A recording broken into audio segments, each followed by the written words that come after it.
हमारे चैनल को सब्सक्राइब करें और बेल आइकन दबाएं।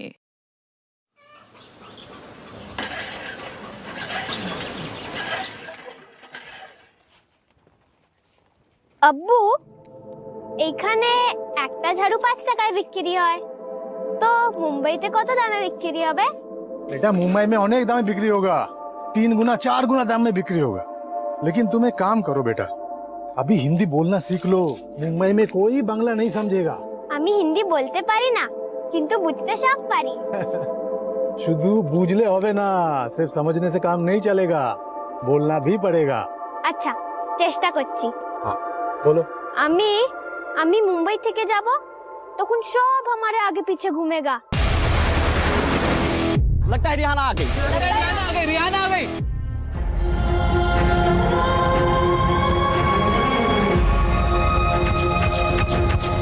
हम मेम बन जाएगा और फिर सब हमारा फोटो निकालेगा ऐसे।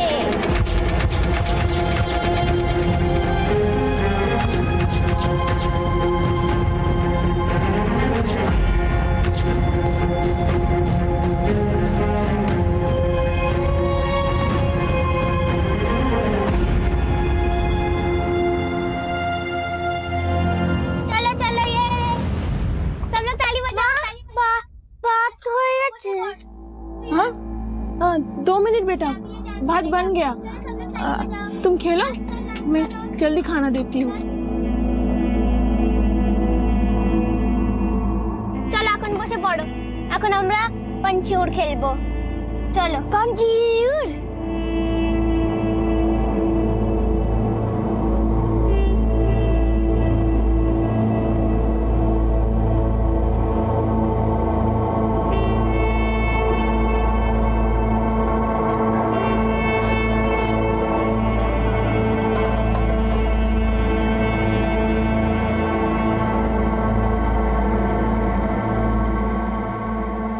এসে গেছো? রেশন लेकर नहीं आए? किराने वाले झाड़ू नहीं लिए और उधार देने से भी मना कर दिया। बच्चे भूखे हैं, मैंने झूठ कहा, भात बन रहा है। क्या जवाब देंगे उन लोगों को? চলো চলো সবাই ঘুমিয়ে পড়ো, আমি তোমাদের গান শোনাবো। চলো শুয়ে পড়ো সবাই। ভুক লাগিয়ে? হ্যাঁ জানি খিদে পেয়েছে, কিন্তু এখন ভাত তৈরি হতে সময় লাগবে না। আমি তোমাদের গান শোনাবো, চলো শুয়ে পড়ো। শুয়ে যাও।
पैसे देख क्या रहे हो पापा? चलो पैसे डालो मेरे पिगी बैंक में। बेटा आप अपने पापा से रोज रोज अपने पिगी बैंक में पैसे दिलवाते हो। क्या करोगे आप इतने सारे पैसों का? मैं बड़ी होके पेरिस जाऊंगी अकेले। पापा को साथ लेकर नहीं जाओगे? और बेटा वहाँ पर आप अकेले खो गए तो? जब पापा पुलिस ऑफिसर है तो खोने का क्या डर? अगर खो गई तो आप मुझे ढूंढ लेना।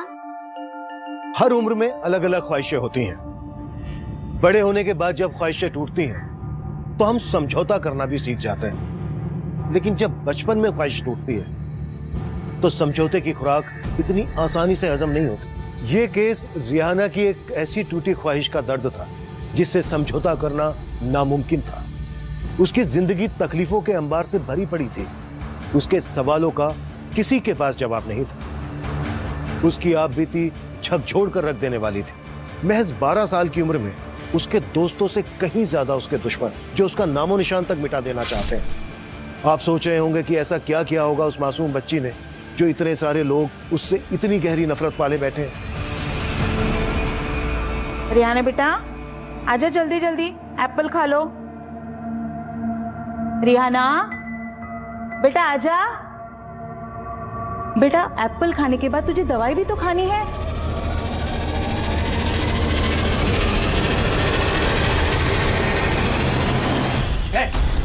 ज्यादा नाटक किया ना अंदर डाल दूंगा तेरे।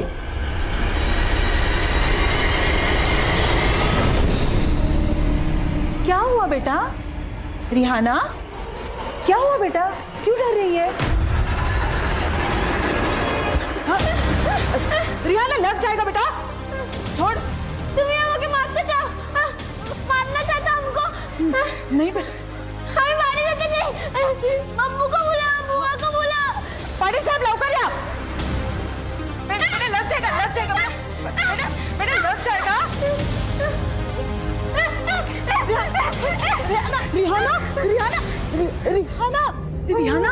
रिहाना पाटिल से। रिहाना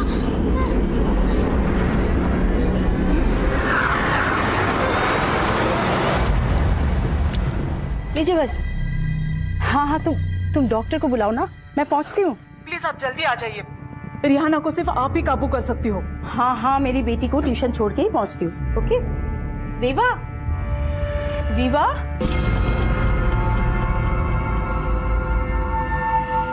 रीवा रीवा रीवा बेटा।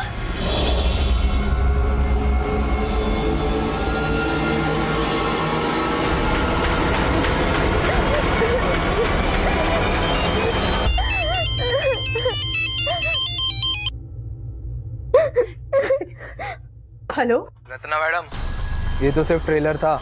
अगर तूने हमारी बात नहीं मानी ना तो तुझे पूरी फिल्म दिखा देंगे।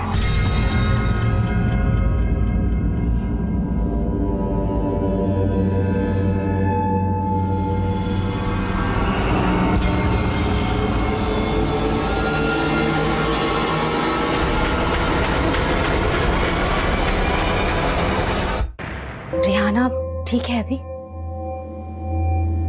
डॉक्टर ने अभी इंजेक्शन दिया है। रत्ना मैडम नहीं आई। मुसीबतें उनका पीछा ही नहीं छोड़ रही है, इसीलिए उन्होंने मुझे भेजा। वो लोग अब काबू से बाहर हो गए। वो लोग रिहाना को नहीं मार पाए, इसलिए रत्ना मैडम के पीछे पड़ गए।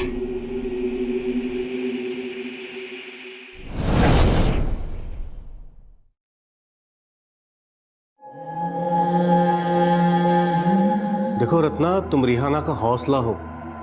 अब इतनी दूर आने के बाद अगर तुम भी पीछे हट गई तो उस बच्ची पे क्या बीतेगी?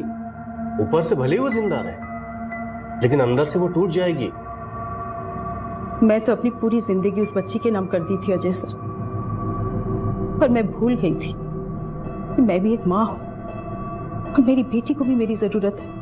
वो लोग बहुत खतरनाक हैं और उनकी वजह से मेरे हस्बैंड मेरी बेटी को लेकर अपनी माँ के घर चले गए, पर मुझे अपनी बेटी से मिलने तक नहीं दे रहे। अच्छा एक बात बताओ, उन्होंने तुम्हारे घर पे हमला किया, तुम्हें धमकी दी, तो फिर तुमने पुलिस कंप्लेंट क्यों नहीं की? क्या फायदा, पुलिस ने अब तक क्या क्या जॉब करेगी।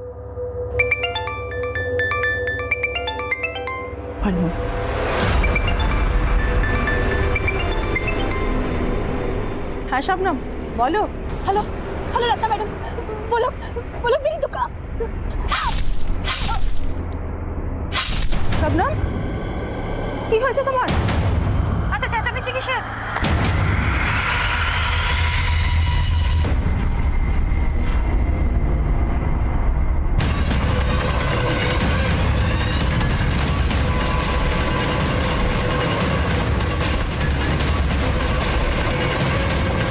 पीछे हटो।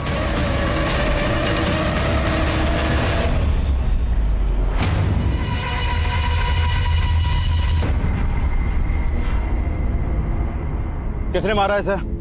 कौन था? किसी ने देखा? अरे अम्मी अम्मी अम्मी अम्मी उठो। पीछे करो। अम्मी अम्मी उठो ना अम्मी। पीछे हटो। छोड़ो मुझे अम्मी के पास जाना है। छोड़ो मुझे।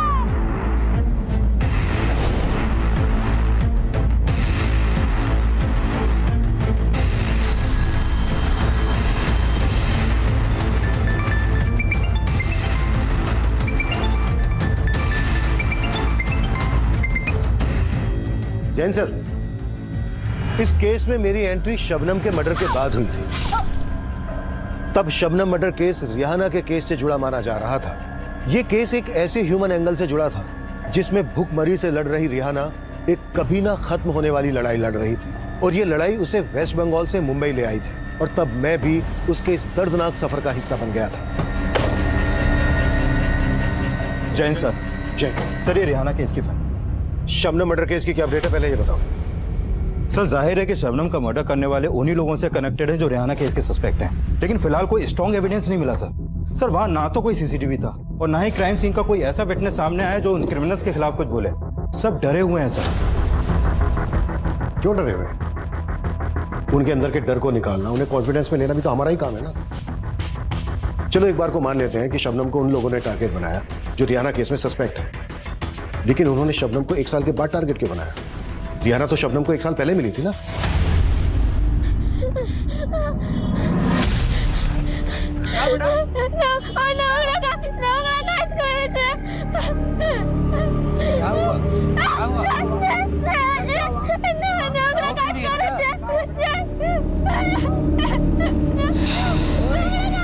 अम्मी, अरे बताओ क्या हुआ? हटो हटो हटो हटो। किसकी बात कर रही है? रोंगड़ा काज करे थे, रोंगड़ा काज करे थे, रोंगड़ा काज। कहाँ रहती है? घर कहाँ है? डरो मत, मुझे बताओ। रोंगड़ा काज करे थे। बाड़ी कोথায়? बाड़ी কোথায় থাকিস আমাকে বল। अरे बाड़ा मोहल्लाটা কোথায় আমাকে বলবি? सर, शबनम बंगाली थी, इसलिए शबनम ने रिहाना से बात की। शबनम और वहां के लोगों को लगा कि रिहाना के साथ कुछ गलत हुआ था, इसलिए उन्होंने हमें इन्फॉर्म किया। क्या हुआ इसको? पता नहीं, कुछ भी नहीं बता रही। इस लड़की को तो ये भी नहीं पता कि इसका घर कहाँ है। बस बार बार एक ही बात बोल रही है कि नोंगड़ा काज नोंगड़ा काज। नोंगड़ा काज मतलब? साहब, बंगाली में नोंगड़ा काज का मतलब गंदा काम होता है। गंदा काम? बेटा क्या हुआ आपको? सर, समझ में नहीं आया, जब मैं रिहाना से बात करने गया तो वो हमें देखकर डर के मारे भाग क्यों गई? साहब, लगता है मिर गया है। और जब उसकी हालत नॉर्मल हुई तो हमने शबनम की मदद से उससे दोबारा बात करने की कोशिश की। तो नाम की? रिहाना। बेटा आप यहाँ पर कैसे आई? कौन लाया आपको यहाँ पर? कोई लेकर आया आपको? তুই এখানে কি করে এসেছিস? কে নিয়ে এসেছে তোকে? একটা লোক নিয়ে এসেছে। सर बोल रही है कि कोई आदमी लेकर आया है। सर, रिहाना ने शबनम को जो भी बताया उससे यही लगा कि रिहाना बंगाल से मुंबई आई थी और उसे मुंबई में कहीं फोर्सफुली रखा गया था, लेकिन कहाँ ये वो भी नहीं जानती थी। फिर सर हमने रिहाना की फोटो दिखाकर आसपास पूछताछ भी की और एक आदमी ने रिहाना की फोटो को आइडेंटिफाई भी किया। सर, उस आदमी ने बताया कि उसने रिहाना को विष्णु के घर में देखा था, और जब हमने विष्णु से रिहाना के बारे में पूछताछ की उसने रिहाना को पहचानने से मना कर दिया। तो तब तुमने विष्णु के खिलाफ कोई ठोस एक्शन क्यों नहीं लिया? लेकिन सर, तब सिर्फ एक गवाह के अलावा किसी ने भी उसके खिलाफ बयान नहीं दिया था, लेकिन बाद में हमने एक्शन लिया था। सर, बाद में तुम लोगों ने एक्शन इसलिए लिया था क्योंकि सर्वोदय अखबार के एडिटर ने उस बच्ची पर एक आर्टिकल छापा था। उस आर्टिकल से पुलिस डिपार्टमेंट की कितनी किरकिरी हुई है मालूम है तुम लोगों को? तुम्हारे एक्शन लेने से हुआ क्या? विष्णु तो अब भी फरार है। लेकिन सर, सिर्फ विष्णु अकेला सस्पेक्ट नहीं है। बोल तो ऐसे रहे हो जैसे बाकी सब लोगों का पता लगा लिया। पिछले 1 साल से ये स्केच लेकर घूम रहे हो, और शबनम के मर्डर के बाद भी सेम एक्सक्यूज है कि कोई सामने नहीं आ रहा है, डर रहे हैं सब। रिहाना के माँ बाप उसके घर का पता भी नहीं लगा पाए अभी तक। सर, हम कोशिश कर रहे हैं। कोशिश नहीं, आई वांट रिजल्ट कमल। अब इस केस में कोई कोताही नहीं बरती जाएगी, अंडरस्टैंड?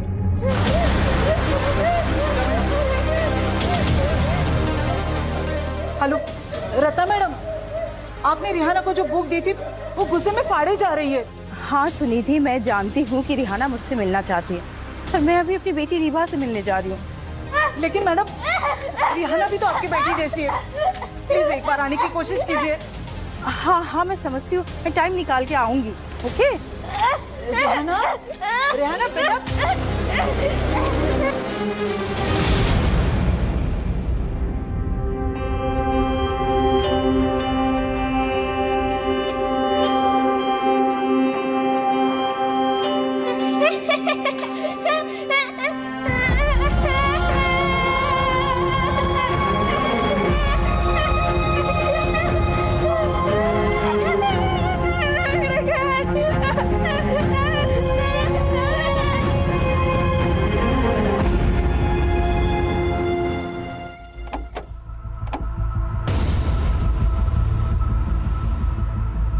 सर, यही शबनम की दुकान है। शबनम का बेटा भी यहाँ आता था कभी कभी, और शबनम का एक भाई भी है सर। मैंने शबनम के बेटे और उसके भाई से भी पूछताछ करने की कोशिश की, लेकिन वो लोग भी चुप रहे।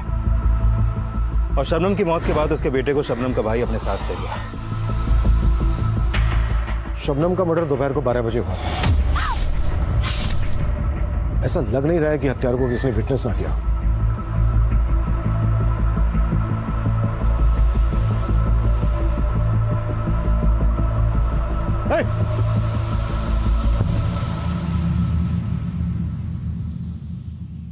तो मुझे देख के ऐसे अचानक जाने क्यों लगे? क्योंकि मुझे मालूम है साहब, आप वही सब पूछेंगे और मैं कुछ नहीं जानता। आपको देखकर ऐसा लग नहीं रहा है कि आप कुछ नहीं जानते। देखिए, आपको डरने की जरूरत नहीं है, आपकी हिफाजत की जिम्मेदारी हमारी है। आपने जो भी देखा, आप जो भी जानते हैं, हमें बता दीजिए। साहब 3 लोग थे वो, और उन्होंने चेहरे पे कपड़ा लगाया हुआ था, और वो तीनों एक ब्लू कलर की वैन से आए थे और उसी में वापस चले गए। इसके अलावा मैं कुछ नहीं जानता। इस एरिया में आने वाले सभी रास्तों के सीसीटीवी खंगालो। वारदात के वक्त जितनी भी ब्लू गाड़ी इस डायरेक्शन में आई है, इस डायरेक्शन से गई, सबको 0 डाउन करो। शबनम के भाई और बेटे से दोबारा मिलने की कोशिश करो। शबनम से जुड़ी हर बात पता करो। हम शबनम के मर्डर को रिहाना केस से जुड़ा हुआ मान रहे हैं, और हो सकता है अपराधी हमारी सोच से परे। सर,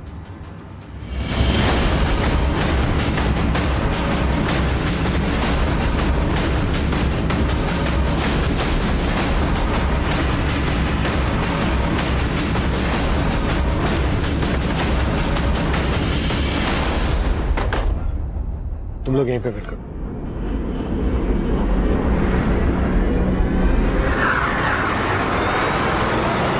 आजा बेटा, आजा, मैं हूं ना, आजा। हाँ बेटा। हेलो बेटा, आओ आओ बैठो। नहीं ठीक है, अगर आपको मुझसे बात नहीं करनी कोई बात नहीं, आप मत करो। अच्छा देखो बेटा, मैं आपके लिए गिफ्ट लेकर आया हूं। ये लो।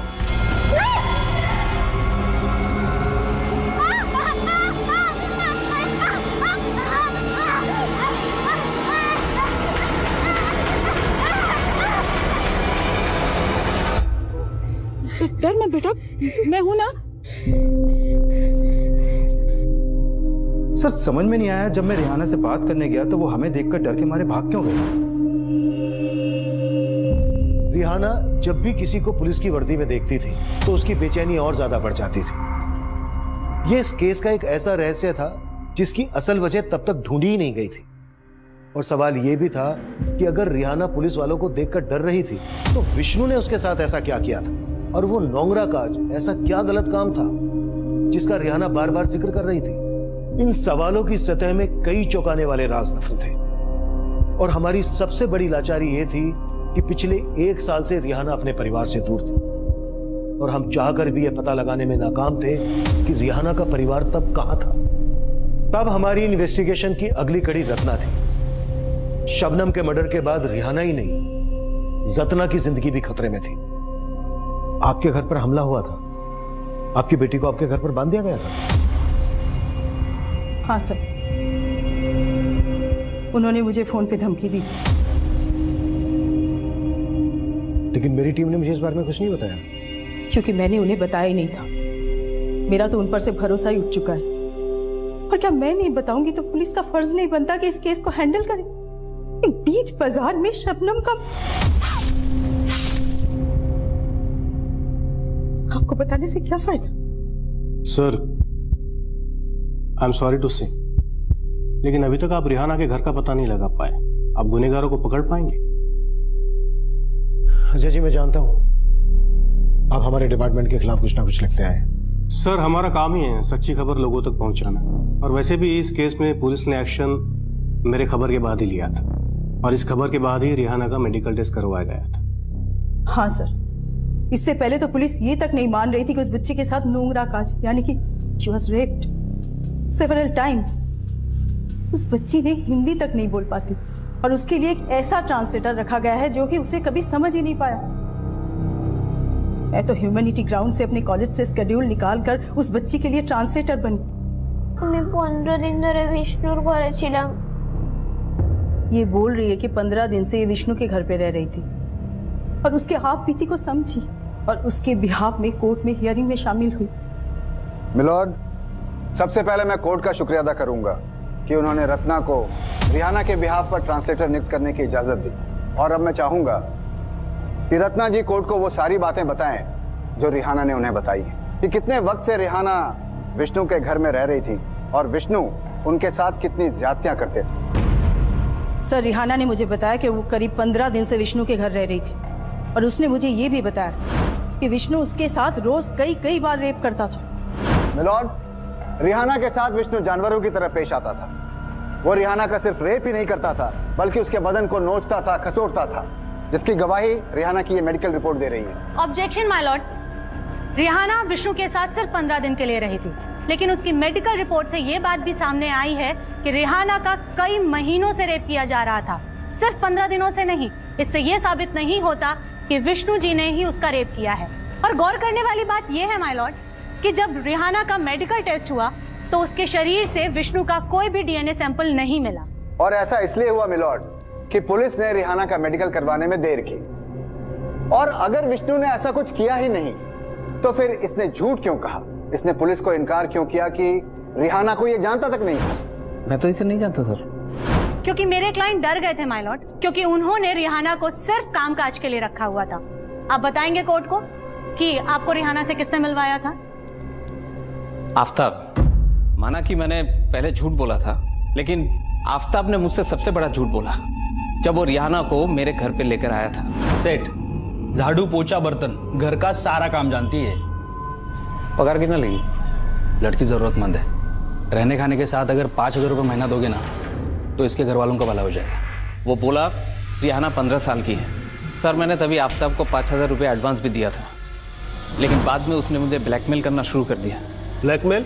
हाँ सर, सच तो यही है। वो जानता था रिहाना का रेप हुआ था, वो मुझे फोन करके धमकी देता था सर। हेलो, देख सेठ, अगर तूने मुझे 5 लाख रुपए नहीं दिए ना तो तेरा वो हाल होगा कि जिंदगी भर पछताएगा तू। सर, मैं तब भी बहुत डरा हुआ था, मेरे पास इतने पैसे नहीं थे और अचानक रिहाना गायब हो गई और ये सब हो गया। ये जो रिहाना कर रही है ना, ये सब आफ्ताब के कहने पर कर रही है सर। ये सब आफ्ताब का किया धरा है सर। विष्णु ने सरासर झूठ बोला था, इसीलिए तो जमानत मिलते ही फरार हो गया। नाम श्योर विष्णु ने ही शबनम का मर्डर करवाया और उसी ने मुझे फोन में धमकी दी। कि धमकी वाला कॉल किस नंबर से आया था?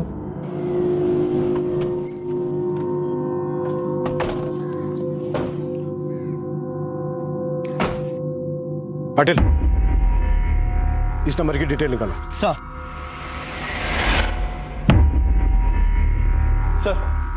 सर मैंने शबनम के भाई और बेटे से बात करने की कोशिश की, लेकिन कोई फायदा नहीं हुआ।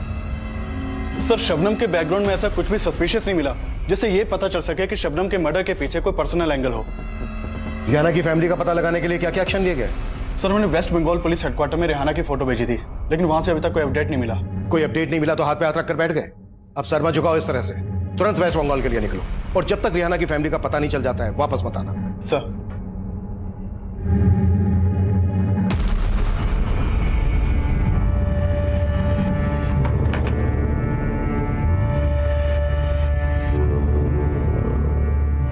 और कितने दिन यहाँ रखोगे मुझे?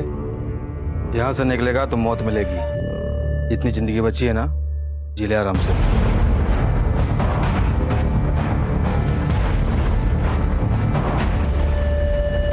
कमिंग सर, मैंने उस ब्लू कलर के वैन का ट्रायल चेक किया जिसमें शबनम के हत्यारों को जाते हुए देखा गया था। सर, शबनम की दुकान से करीब आधा किलोमीटर दूर एक सीसीटीवी में सेम वैसी एक ब्लू वैन कैप्चर हुई है। सर, शबनम की हत्या से कुछ ही देर पहले ये वैन शबनम की दुकान की तरफ गई और करीब 20 मिनट बाद ये वैन उसी तरफ से वापस आई। सर, उस आदमी ने इस वैन को आइडेंटिफाई कर लिया जिसने स्टेटमेंट दिया था। सर, गाड़ी का ये नंबर फेक है, लेकिन इन क्रिमिनल्स तक पहुंचने की हर पॉसिबिलिटीज पर काम कर रहा हूं मैं। इस क्राइम सीन का डम डेटा भी निकलवा लिया है, वहां से कोई ना कोई सस्पिशियस नंबर तो जरूर मिलेगा। और ये दोनों कब मिलेंगे? विष्णु ने कोर्ट में स्टेटमेंट दिया था कि आफ्ताब रियाना को उसके पास लेकर आया था। आफ्ताब के जरिए हम रियाना के घर वालों तक पहुंच सकते हैं। सर ये आफ्ताब जोगेश्वरी में रहता था। विष्णु के कॉल रिकॉर्ड में इसका नंबर मिला था, लेकिन अभी इसका नंबर भी बंद है और जोगेश्वरी की इसकी चॉल भी है। सर आफ्ताब के गायब होने के बाद हमें लगा था कि विष्णु सही बोल रहा है, लेकिन फिर अचानक से विष्णु भी गायब हो गया। सर आफ्ताब के बारे में अभी तक हमने जो भी पता किया है उससे लगता नहीं है कि ये कोई बड़ा गेम कर सकता है। ये एक मामूली सा पिंप है सर। हो सकता है कि रियाना की दलाली करता हो और रियाना के साथ रेप करने वाले इसी के कस्टमर हो, क्योंकि सर बाद में रियाना ने यह भी बोला था कि कई लोगों ने उसके साथ रेप किया था। आफ्ताब के बाद इस सलीम का नाम भी काफी उछला। सर सलीम का नंबर आफ्ताब के कॉल रिकॉर्ड में मिला था और ये तब से फरार है। हमें इस सलीम की कहानी को भी समझना होगा और इस रात से भी पर्दा गिराना होगा कि रिहाना पुलिस की वर्दी को देखकर इतना डर क्यों जाती है। रिहाना,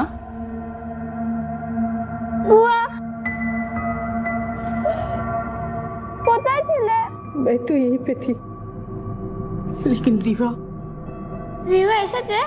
नहीं बेटा, रीवा तो नहीं आई है, पर एक अंकल आए हैं, तुमसे कुछ बात करना चाहते। बेटा, अंकल सलीम के बारे में जानना चाहते। बोलो तुम्हें তোমাকে আপুর কাছে নিয়ে যাবে, বলো শোনা। আমি গ্রামে ছিলাম। কি गांव में थी? অনেক খুশ ছিলাম। बहुत खुश भी थी। আর তখনই প্রথমবার আমি সলিম ভাইজানকে দেখেছি। तभी ये पहली बार सलीम से मिली। कब छेड़े देवो। बहुत मीठा गला है रिहाना का, एकदम मुंबई के लिए बना हुआ है। तो ऐसे बोल रहा है जैसे इसको गवैया बना देगा। वो हमारा इतना पहचान का, लेकिन मुंबई में हम अच्छा काम दिलवा सकते हैं। अपने यहाँ का तमाम लड़की हैं जो लोगों के घरे में चौका बर्तन करती हैं, बहुत पैसा भेजती है अपने अपने घर। वो तो है, लेकिन मेरा दिल नहीं मानता रिहाना को इतना दूर भेजने के लिए। सोच लो, घर में खाने के लाले पड़े, 2 वक्त का खाना नसीब हो जाएगा। সত্যি ভাইজান, আমি बहुत पैसा कमाबो। हाँ रिहाना, बहुत पैसा कमाओगी तुम। আব্বু আব্বু আমাকে পাঠাও না মুম্বাই, আব্বু আমি অনেক পয়সা কামাবো। तो मुंबई तुम्हें सलीम लेकर आया था?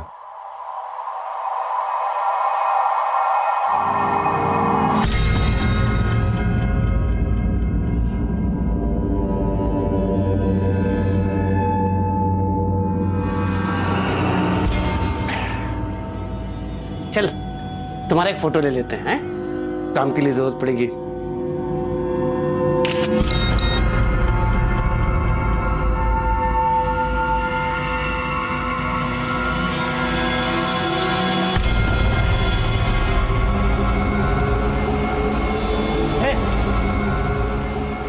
ज्यादा नाटक किया ना, सिर्फ अंदर डालूंगा तेरे।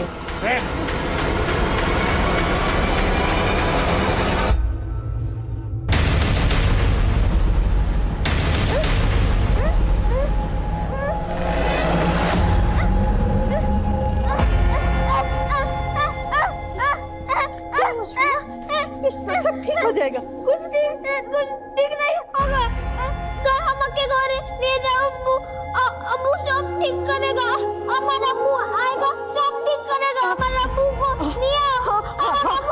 अंकल नहीं आएंगे, अंकल मिलाएंगे तुम्हें। हाँ, अंकल मिलाएंगे। उन बातों का बार बार जिक्र रिहाना पर बहुत बुरा असर डाल रहा है। बेचारी 1 साल से लड़ रही है, ना ही उसे इंसाफ मिला ना घर। पुलिस वाले समेत न जाने कितने गुनहगार हैं उसके।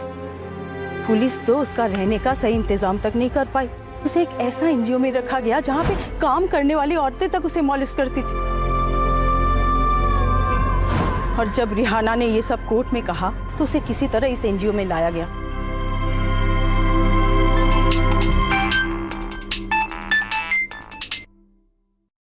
हाँ कमल। सर जिस नंबर से रत्ना को थ्रेट कॉल की गई थी वो नंबर फेक आईडी से लिया गया था, और जिस समय रत्ना को कॉल हुई थी उस समय वो नंबर मीरा भाईंदर में एक्टिव था।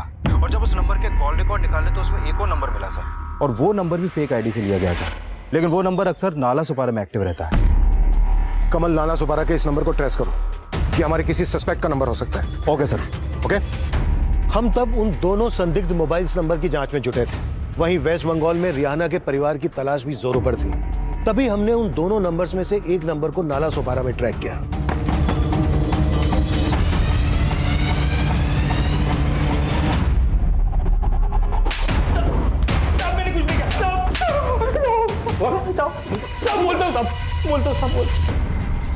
साहब मैं मानता हूँ कि मैंने रिहाना को विष्णु सेठ के घर पे पहुंचाया था, लेकिन सलीम पहले उसे मेरे पास लेके आया था, क्योंकि सलीम जिस मोहल्ले में रहता है उसके पड़ोसियों को पता चल गया कि सलीम रिहाना का रेप करता था। लेकिन तूने बड़ा सहारा दिया रिहाना को। तूने भी तो वही किया जो सलीम कर रहा था।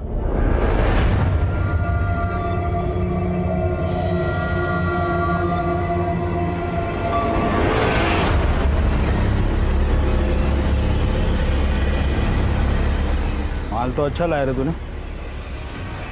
लाना इसके लिए और ग्राहक, तू भी कमा मैं भी कमाएगा। साहब फिर एक दिन मैं रिहाना को विष्णु सेठ के घर पे लेके गया।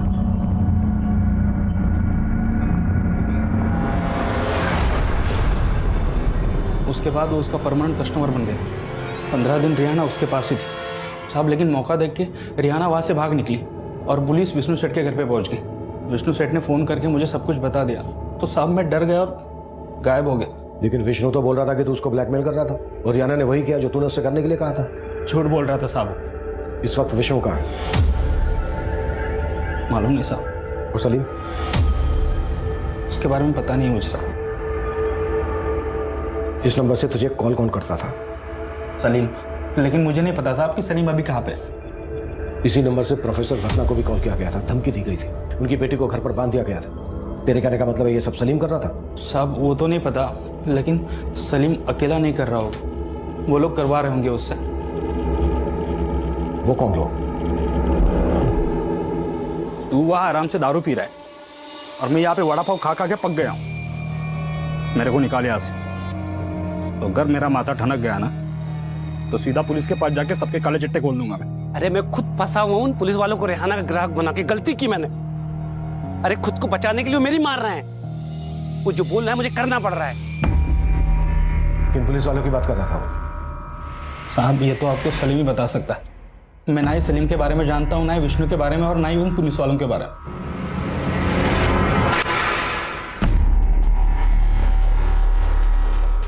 इस केस ने पुलिस डिपार्टमेंट की छवि बिगाड़ के रख दी है। इस बच्ची के साथ पुलिस वालों ने भी।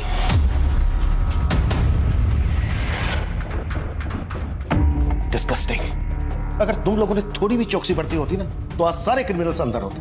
अगर मीडिया ये इशू नहीं उठाता ना तो जितना तुम लोगों ने किया है वो भी नहीं करते। अब सर झुकाने से क्या होगा?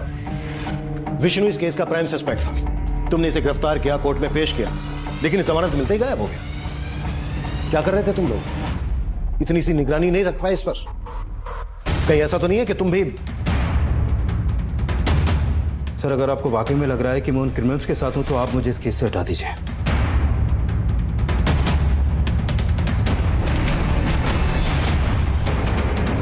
आफ्ताब की कोर्ट में पेशी की तैयारी करो। साहब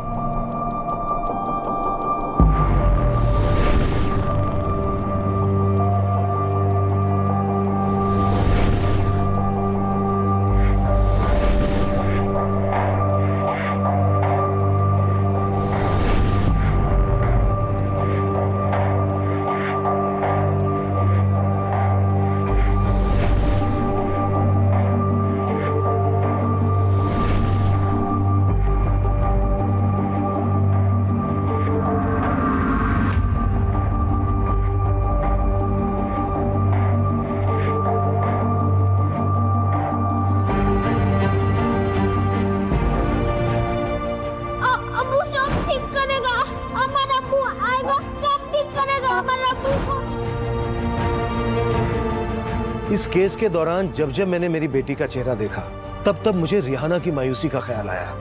महज 12 साल की बच्ची इतनी तकलीफ में होने के बावजूद इतने लंबे समय तक अपने माँ बाप, अपने घर, अपने भाई बहनों से दूर थी। पर तब मैं ये सोच रहा था कि भले ही उसके क्रिमिनल्स देर से मिले, पर उस बच्ची को उसका परिवार जल्द से जल्द मिल जाना चाहिए। लेकिन इस केस में एक और तूफान अभी आना बाकी था, एक ऐसा तूफान जो फिर से सबको झकझोर कर रख देने वाला था। रिहाना, क्या हुआ था आपके साथ? कुछ तो बताइए रिहाना, क्या हुआ था आपके साथ?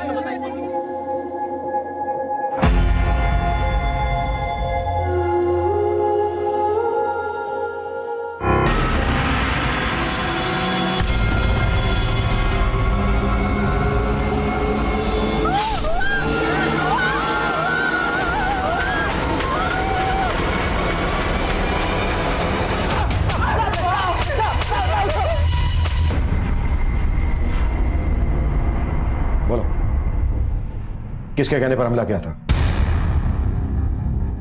पाटिल, जब तक ये मुंह ना खोले ना, हाथ रुकना नहीं चाहिए।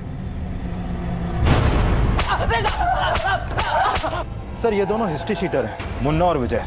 रंगदारी और धमकी के केस में कई बार अंदर भी जा चुके हैं लोग। मतलब ये पक्का है कि किसी ने सुपारी दी है?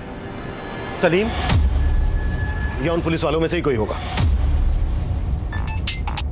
हाँ गौतम। सर रिहाना के गांव का पता चल गया है। गंगा सागर के बड़ा गांव में रहती है रिहाना, तो मैं रिहाना के घर ही जा रहा हूँ। ग्रेट। रिहाना के परिवार वालों से मिलने के बाद भी मुझे कॉल करना। ओके? Okay sir.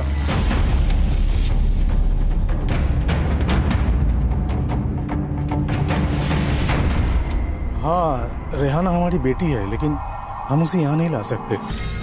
अब होने दीजिए उसकी किस्मत में जो है। आपको जरा भी अंदाजा है कि आपकी बच्ची किस हालत से गुजर रही है और आप उसे यहाँ घर पे नहीं लाना चाहते?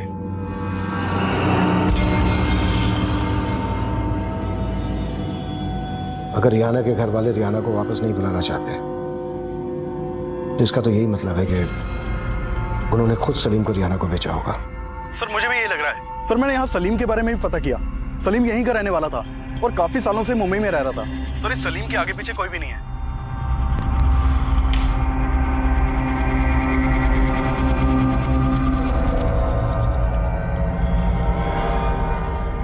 गो केमन बाप तुम्ही अपने बेटी से पालना झाड़ लिया।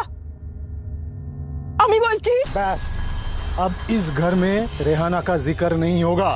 जाओ काम करो अपना।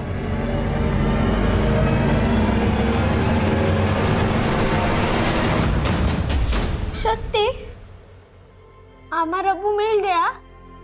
हाँ बेटा, तुम्हारे अब्बू मिल गए, लेकिन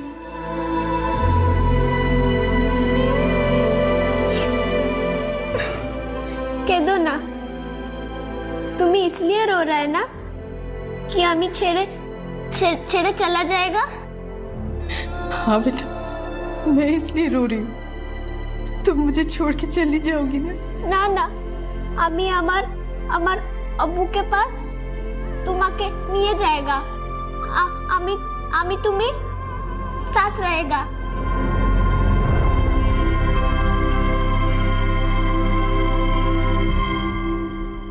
मिलॉर्ड, ये बात बिल्कुल साफ है कि इन दोनों ने रिहाना को जान से मारने की कोशिश की।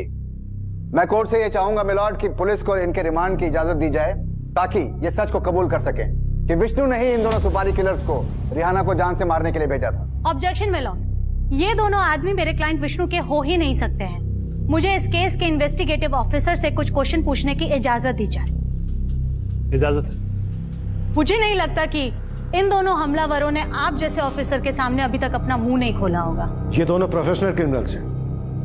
इनकी क्रिमिनल बैकग्राउंड है सर। तो कहीं ऐसा तो नहीं कि इन दोनों ने अपनी स्टेटमेंट दे दी हो और आप इनकी स्टेटमेंट को दबा रहे हैं?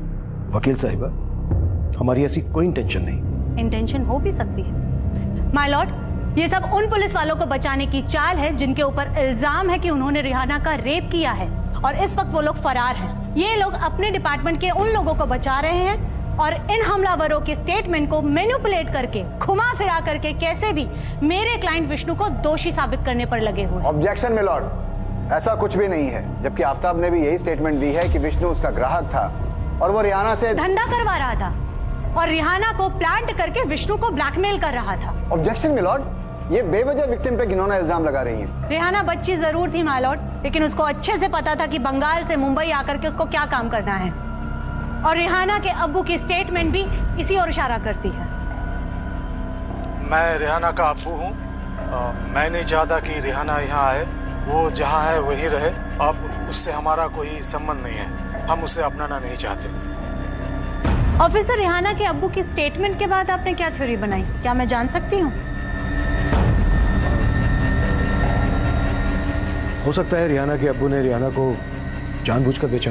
परफेक्ट। इसका मतलब है कि रिहाना के अब्बू ने रिहाना को प्रोस्टिट्यूट बनाया और वो अपने दलाल आफ्ताब के कहने पर मेरे क्लाइंट विष्णु को ब्लैकमेल करने की साजिश में शामिल थी।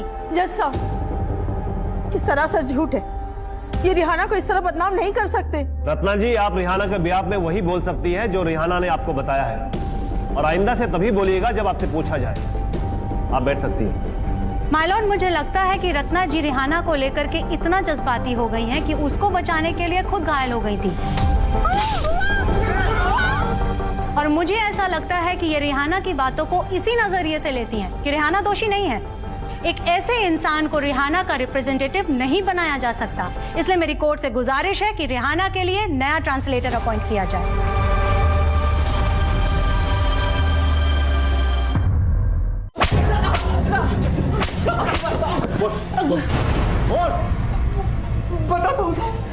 बताता हूँ साहब।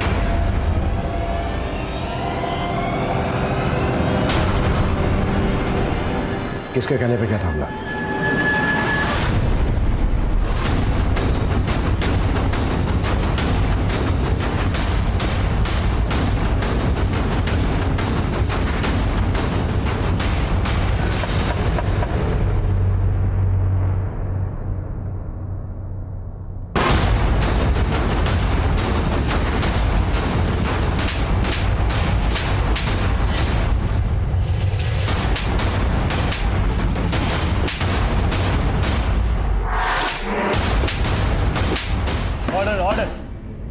Now I am going to announce the verdict of the case. अदालत मानती है कि रियाना ऐसी विक्टिम है जिसका भरोसा तोड़ा गया है, और सबसे पहले भरोसा तोड़ा है सलीम ने, क्योंकि सलीम ने रियाना से झूठा वादा किया और उसे धोखे से मुंबई लाकर उसके साथ बलात्कार किया और उसे अपने हवस का शिकार बना दिया। और उसी की वजह से रियाना को इन दो गैर जिम्मेदार पुलिस कांस्टेबल्स विक्रांत शिंदे और सुरेश पाठारे ने भी अपने हवस का शिकार बनाया। और फिर सलीम ने रिहाना को आफ्ताब को बेचकर उसे प्रोस्टिट्यूशन में धकेलने का घिनौना अपराध किया, और फिर आफ्ताब से रिहाना विष्णु की दरिंदगी का शिकार बन गई। विष्णु ने रिहाना का न सिर्फ बलात्कार किया बल्कि उस पर इतना जुल्म किया कि उसके बाद रिहाना वहां से अपनी जान बचाकर भाग गई। और उसके बाद विष्णु को पुलिस कांस्टेबल विक्रांत शिंदे और सुरेश पाठारे ने गायब कर दिया।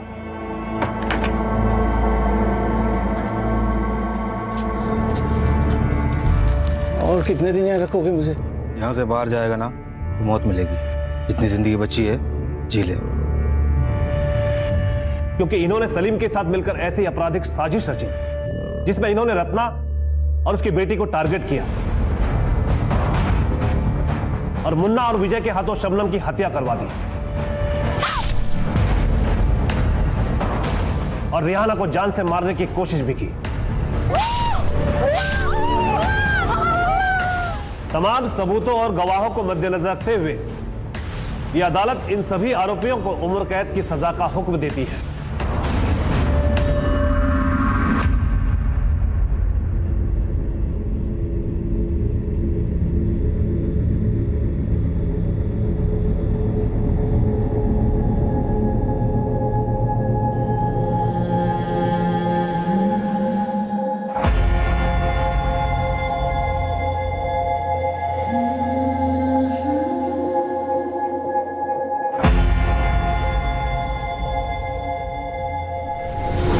साहब, ऐसी बात नहीं है कि हम रियाना से प्यार नहीं करते, लेकिन मुंबई जाके उसे लाने का पैसा नहीं है हमारे पास। हम आपसे माफी चाहेंगे कि आपकी ये परेशानी हम पहले नहीं समझ पाए, पर इसके लिए आपको खर्चा उठाने की जरूरत नहीं है। हम रिहाना को खुद यहाँ पहुंचा देंगे।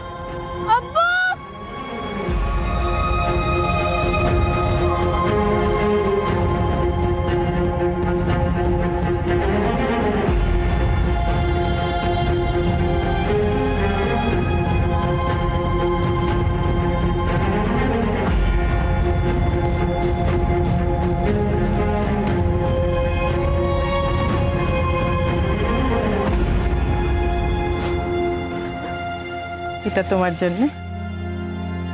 আমাকে এই চাল রত্না বুয়া দিয়েছে। रिहाना के दर्द और मायूसी को मुस्कान का मरहम मिला। वो अपने परिवार से मिलकर खुश है, लेकिन आज भी उसके अंदर कई ऐसे सवाल उमड़ रहे होंगे जिनका जवाब देना मुश्किल है। ये वो गंभीर सवाल हैं जो आए दिन हमारे देश, हमारे समाज को कलंकित कर रहे हैं। रेप जैसा अमानवीय अपराध रोजाना हमारी बहन, हमारी बेटियों, बच्चियों को पीड़ित बना रहा है, लेकिन हम चाहकर भी इसकी रोकथाम नहीं कर पा रहे हैं। इंसानियत का स्तर दिन ब दिन गिरता जा रहा है। पर हमें यह सोचना होगा कि हम अपने हिस्से की इंसानियत को पूरी ईमानदारी से निभाएं। बुराई को बुराई करके तो नहीं रोका जा सकता, लेकिन हमें अच्छाई को अच्छाई करके बचाना होगा। अब मैं अभिमन्यु जिंदल आप लोगों से विदा लेता हूं। आपसे फिर मुलाकात होगी एक नए केस के साथ। देखते रहिए क्राइम पेट्रोल 10 तक। मकसद बताना नहीं, बचाना है। For more updates, subscribe to our channel, click the show links and enjoy watching the videos.